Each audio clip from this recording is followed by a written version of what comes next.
പറഞ്ഞൊക്കെ ഓർമ്മ ഉണ്ടല്ലേ, കഴിഞ്ഞ പ്രാവശ്യം നാടക ട്രൂപ്പിന്റെ ഇന്റർവ്യൂവിന് പോയ കണക്ക് ആവരുത്, കൊളവാക്കരുത്. ഇന്റർവ്യൂ കഴിഞ്ഞിട്ട് കക്ക നോക്കിയപ്പോ അവസാനം അമ്മമാര് ചവിട്ടു നാടകം പഠിപ്പിച്ച ഓർമ്മയുണ്ടോ? ഓർമ്മിപ്പിക്കല്ലേ പൊന്നെ. അതുകൊണ്ട് നീ ഇവിടെ ഒന്നും മിണ്ടണ്ട, എല്ലാ കാര്യവും ഞാൻ നോക്കിക്കോളാം. എങ്ങനെയെങ്കിലും ഈ ഗാനമേള ട്രോഫി കയറി പറ്റണം, അവിടെയുള്ള സാധനങ്ങളുമായിട്ട് നമുക്ക് മൂന്ന് പറഞ്ഞൊക്കെ ഓർമ്മ ഉണ്ടല്ലോ, നീ വാ തുറക്കരുത്. ഇവിടെ ഒന്നുമില്ല, പോയിട്ട് പിന്നെ വാ.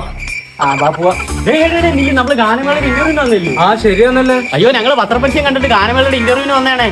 ഓ അതിനായിരുന്നല്ലേ, കേറി പോരെ. ഒരു കണ്ടെയ്നറിൽ കൊണ്ടുപോകാനുള്ള സാധനമൊക്കെ ഉണ്ട്. അതെ, നിങ്ങൾക്ക് സംഗീതത്തെ കുറിച്ചൊക്കെ വശമുണ്ടല്ലേ? ഒരു ഞങ്ങള് പാരമ്പര്യമായിട്ട് സംഗീത കുടുംബത്തിൽ നിന്ന്.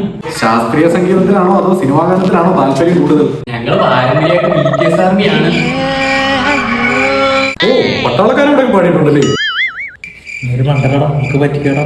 അപ്പൊ നിങ്ങൾ അവസാനമായിട്ട് എന്നാ പാടിയേ? ഇന്നില്ലാതെ ബാത്റൂമില്. ആഹാ, എന്നാ ഇപ്പൊ ഒരു പാട്ടാൻ പാടിയേ. കാട്ടിലെ പാഴ്മുളം തന്നിൽ നിന്നും പാട്ടിന്റെ പാലാടി തീർത്തവളേ.